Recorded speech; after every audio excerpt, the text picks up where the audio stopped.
FLOW935, Toronto's hip-hop. It's your man, Ricochet, and we got a special guest in the studio today, y'all. Joining us in the building, Toronto's own NAV in the cut.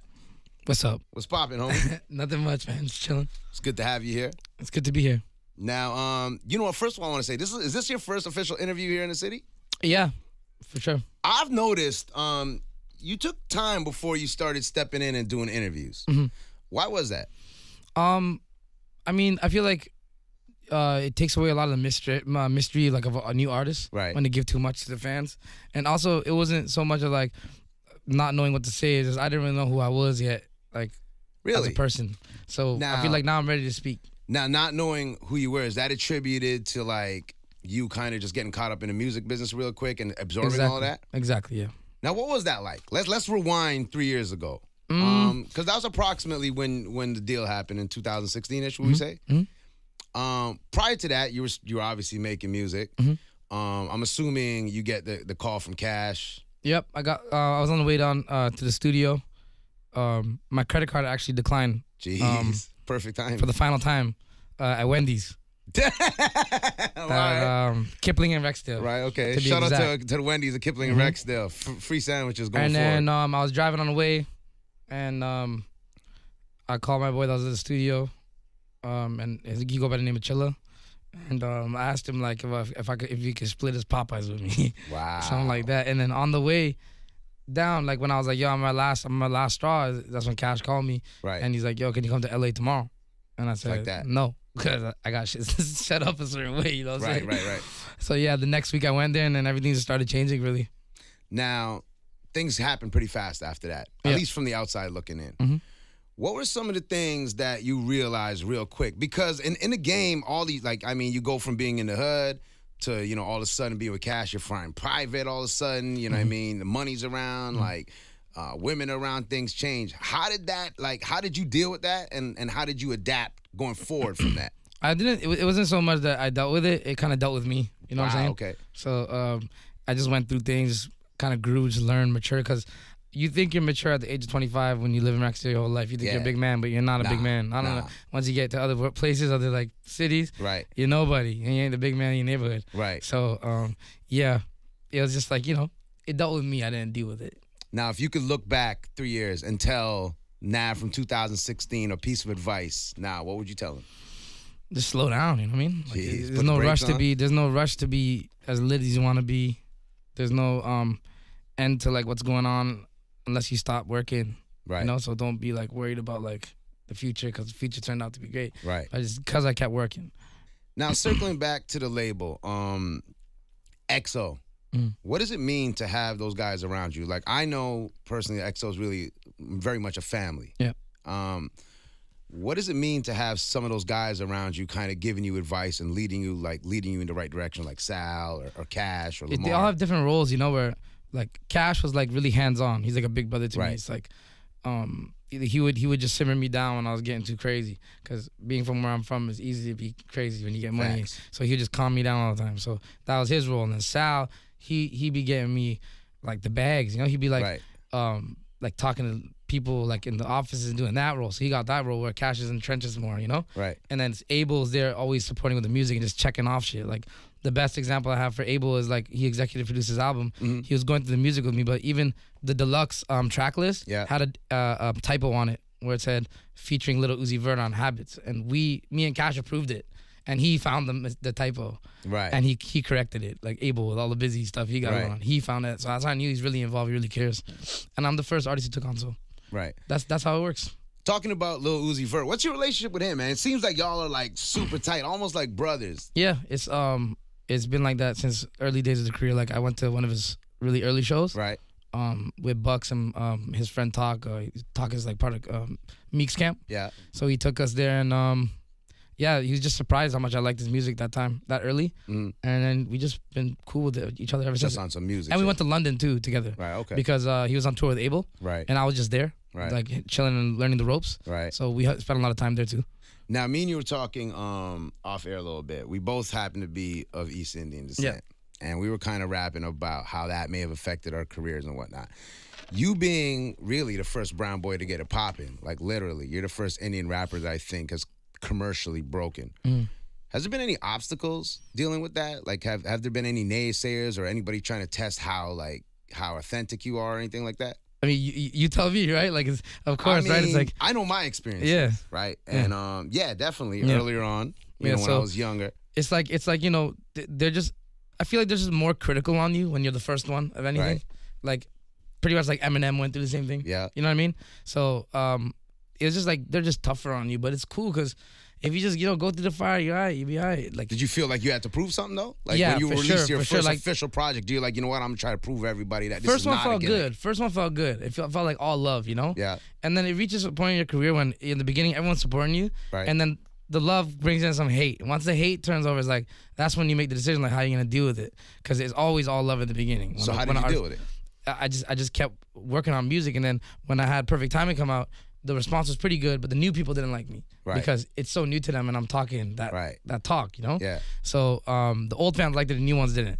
Then Reckless, I feel like I messed up on the album. Well, whereas my fans still say, "What are you talking about? It's a great album." Yeah. So why do you say you messed up on that album? Because I just wasn't focused how I was supposed to be. Like I handed it in like an assignment. You know what I mean? Right. Like I'm in school. Like I'm done. Okay, cool. I want to go to the club. I want to go. Right. Hang out. So So would you say that was part of the process of like finding yourself? 100%. It didn't do as well as I wanted it to or expected it to. I thought people just like me, so they're gonna like anything I give. Right. And so that was my attitude. It was really immature. So then when it came to Bad Habits, I was like, yo, this is make or break. Like I was in the studio every day. Like even like my first tour, my rehearsals. I was using an example. Like my rehearsals, I'd leave after an hour. And they're there for 5 hours. Everybody's set up for so long, and I leave after an hour, and Cash would call me like, "What the hell are you doing? Where are you going? You'd be rehearsing." And then my shows wasn't how I really liked them. And then this rehearsal, nobody was there looking over me, no Cash, nobody, and I stayed till the last minute, just on my own, going through stuff. So, I will definitely say I've seen the difference in your live performance. This last joint that was on Saturday, especially with the sound, because I'm sitting there with the engineer, Derek. He's a really good engineer, but I'm sitting there with him going through the autotune because I'm an engineer myself. Right. So I'm going through with all the notes we need to take out and everything. I'm like, oh wow.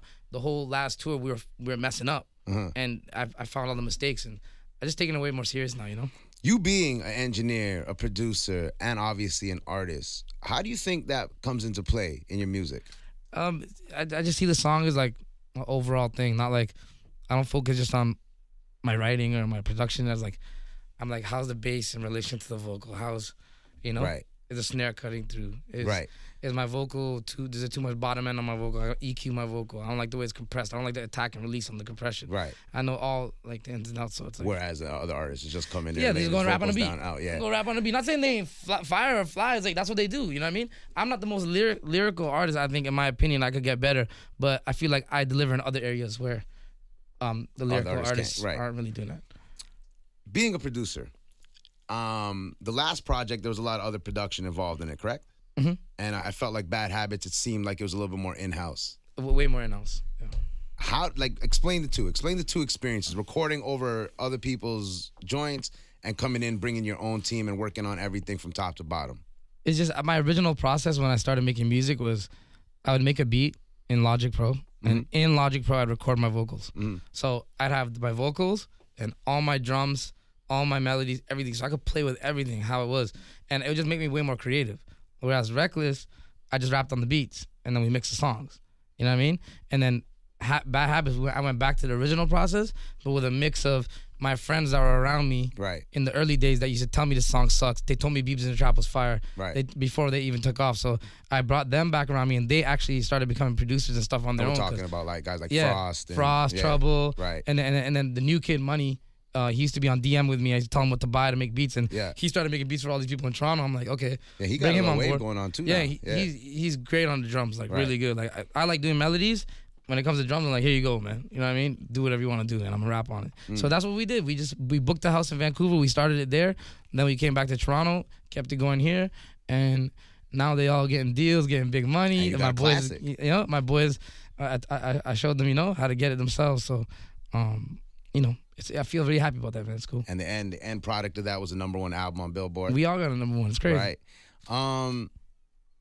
Going back to that, the #1, to the success, you get your first bag, like your first real bag. Yeah. And you got some money now. What's the first thing you do with that cash? What did I do? What did I do when I first got my money? Trying to think. Probably like when shopping for like clothes. I thought like spending $1,000 on like Supreme stuff was a lot back then. Right. So I go and do that. But like even back then, like when I first made my first like million or whatever, like Cash slowed me down from a lot of things. I went and bought a Gucci jacket and he freaked on me, and I'm like, yo, what? Really? Like, are you trying to like hold me back from like shining or something? But really, what he was saying was, like, yo, we're gonna invest a lot of this money back into your stuff. Like, we're gonna pay out of pocket for stuff so we could get bigger deals down the road. Right. And when I went down to my like last dollar, I realized what he was saying. You know what I mean? Like, I'm glad I didn't buy big jewelry early. Like, I really only got these big chains this year. You're shining now. Yeah, but like this year, there's a lot of artists that go crazy the first year. I didn't go crazy. I held out because Cash's guidance was there, you know? Well, I think we see a lot of that. Like, I think we see a lot of guys getting a little bag and then going straight to, at least here in Toronto, I could be way more. I could go way more crazy right now, but I'm just not because of what I've been taught, you know? Facts. All right. Going back to your background, being of Indian descent, how did your parents feel, man? Like, when I know for most Indian families out there, and believe me, there's a lot of Indian people listening right now, parents have a certain expectation: lawyer, doctor, engineer. When you start making beats in your room and your parents start catching on to what you're doing and maybe got an inkling that you're not going to become a lawyer, you're not going to be an engineer, what's the feeling at home them times? The thing is, I think my parents knew I wasn't going to be a lawyer or engineer like by like grade 8. Same here. So that was like, you know, school was out. So, I mean, it used to be funny because when I used to make beats, like when I made like the song myself, I remember making that at my mom's house, and the way our house is set up is we got a bungalow, right? Like in Rexdale, like in like the house area where this house is. So there's a top floor and a bottom floor, and we're the only house on the block that has a deck in the backyard because whoever lived there before was in a wheelchair, had to come up and down. So that deck goes to the garbage chute thing in the back, right? Right. So my dad will, instead of walking around the front door and going outside, he'll knock on my door while I'm working, you know, and walk through to use the back door of my room. And that used to get me choked, bro. I used to be so mad, bro. It just messed the whole vibe. They didn't take what I'm doing seriously. At the same time, they did, but they're like, "Are you sure? Like, are you sure you're gonna do something with this? Are you sure?" Then I'd quit and I'd start working a job, or I'd quit and I'd start doing shit in the streets. Right. And then I go back, and you know, the one thing is, my mom was always supportive when I went back. Right. She was always like, "Yeah, do that," you know. So. Because she knew, you know. I mean, I found with my coming from my experience, my mom was happy that I was in my room with turntables making mixtapes rather than being out on road. Doing exactly. That's another thing. It's like this is way better than what they expected. Right. You know what I mean? Like they thought maybe nothing was gonna happen for me. Right. So me to be doing something at all, especially making this on money and being successful, is like crazy to them. They're really happy. Yeah. When did your parents know that you made it? Like, what was the first inkling? They're like, you know what, our son is it. Like, I don't know, like. Indian parents, they're like straight facts, you know? You gotta just show them what's in the bank account. Right. You gotta just log in and just give it to them. And then that's the only way they get it, you know? Like, even I was saying, like, last time I was like, I could get a Grammy and they won't know what that is. They'll be like, oh, congratulations, but they don't know really what's going on. But when I went to Toronto Star, it was over. For them, that's like, that's something like tangible that they could show. That's like CNN to them, you know what I'm saying? Like, Toronto Star, they see it every day, so, yeah. I tend to ask a lot of artists this. When they hear their record, I mean, you hear your record all over the place. Mm-hmm. Do you still get a special feeling when you hear your joint on the radio riding through, especially when you're riding through your own city? You ask my friends right now what I did today. Today we got in the car, I plugged in my phone, and the FLOW935 was playing, and they played Price on My Head. I didn't even play nothing on my phone. I turned up my songs on the radio. Like, still it feels good to be driving through the city, looking at the CN Tower, and my songs playing. It's like kind of a dream come true for sure. Has your parents, I know we were talking about this off here, has your mom heard your joint on the radio? Oh, yeah, for sure. And what was the record that she heard that she's like, that's my son? My sister was like, oh, tell him what your favorite song is from his album. I was like, what? And she goes, Tap. And I was like, I roll my eyes, you know what I mean? Like, because like that's like an obvious one. If she said something else, like Rallo, I would have been like, oh, for real? Like, damn. I'm like, you know, nah, Tap, the catchy one, the easy one, you know? Even back in the day, she used to like that song by Nelly whenever I used to play it. That one, Ride With Me, whatever. Right. That was the only one. Every other one, she was like, no, I don't like it. She likes hits. That's if I play a song with my mom and she sases it's good, it's probably gonna be a hit. Talking about Tap, it's a big record. Yeah. How did that joint end up coming about? Oh man, I'm gonna answer this again. I'm guessing you get asked this all the time. Yeah, it's like, you know, I was finishing my album, 2 days left. Meek and Cash were on the phone. He told him, yo, about to hand this in, and then he's like, do you have anything you could give to the album? And we're already like finalizing stage, you know, so it's kind of crazy. So he sent like all his music. Everything he's been working on. So Cash picked one out of them, and he said, I think you go on this. And he played the verse, and then I went and did the hook, and everything was just magic. But we knew like that was the missing piece. You knew you had one. That was the missing piece from the album. If we didn't have the album, I don't know if the album would have been as crazy and like keep going like this if we didn't have that last song. So it's crazy. Till the last minute, you got to just keep going. Right. Well, you said you have beats done, you have production done. Do you ever have some beats and you're like, yo, you know what? Nah, I got to keep this for myself. That's my biggest problem. It's like today I'm gonna go to the studio, right? And I'm like, that's what's gonna happen. We're gonna make beats, and if it's not good, I'm not gonna finish it. If it is good, I'm probably gonna rap on it. You know so what I'm how saying? do you decide when it's to be like, you know what, I'm gonna let this one out the fall? I'm trying to do that right now. That's my part of you. My biggest problem right now is like I'm trying to just sit down and be a producer, but it's hard because it's so much more money if I just make the beat and get on myself. Hey, I know for sure, like if I send it to the artist, I don't know if he's gonna do it right now. I don't know if he's gonna send me something that I don't like. All this stuff is like me. I know I'm in control. I like to be in control of everything. You know, I'm a control freak when it comes to the music. Let's fast forward 30, 40 years. I know it's a long way to think. You look back 30, 40 years from now. You're in the future. What's the legacy Nav wants to leave behind? Like, what do you want to be known for? One of my favorite artists growing up is Nas, right? So there's only one letter difference between our names. Right. I say, honestly, like, I look at him right now, how he is, and the businesses and everything he's doing is very inspiring, and I can see myself being like that, because I know I'm going to look young for a while, because I still look young right now. I'm about to be 30, I still look young. So I'm not worried about that, about the aging aspect of that. I'm more worried about, like, gray hairs and stuff like that. You know what I mean? Yeah, you know, Indian problems. You know what it is already. Right, I got them already. I'm pulling on it right now. It's going crazy. Right. But, you know, I don't know. I just expect to be like moved on to a different thing, you know? But a like, fan picks up bad habits. Yeah. 30 years from now. Yeah. How do you want that fan to feel? Like when they listen to that, they're like, oh, this is Nav. And then they keep following your career every 5 years, every 5 years, every 5 years. And they've listened to your whole catalog. I just want them to feel like a connection to me, you know? Right. Because I'm very honest in my music, and a lot of my fans, even at my meet and greets, that's what they tell me, like, yo, you helped me get through this, man. My dad died, and I was going through shit, and this song really helped me. I'm like, how? What the fuck? How? Like, right. Oh, I swear, but, you know, like, how? You know, it's crazy. I be for real. Every time my fans say that to me, I'm like, for real? I be tripping out. But that's what I like about my music, is that when my fans do talk to me and stuff, that's what they say. They connect to it. I want it to be like going through a journey with me, you know? Lately, it seems you're pretty open. Like, I've watched all your interviews. I've peeped some of your stuff. What is something that maybe your fans don't know about you yet? That they would be surprised to learn?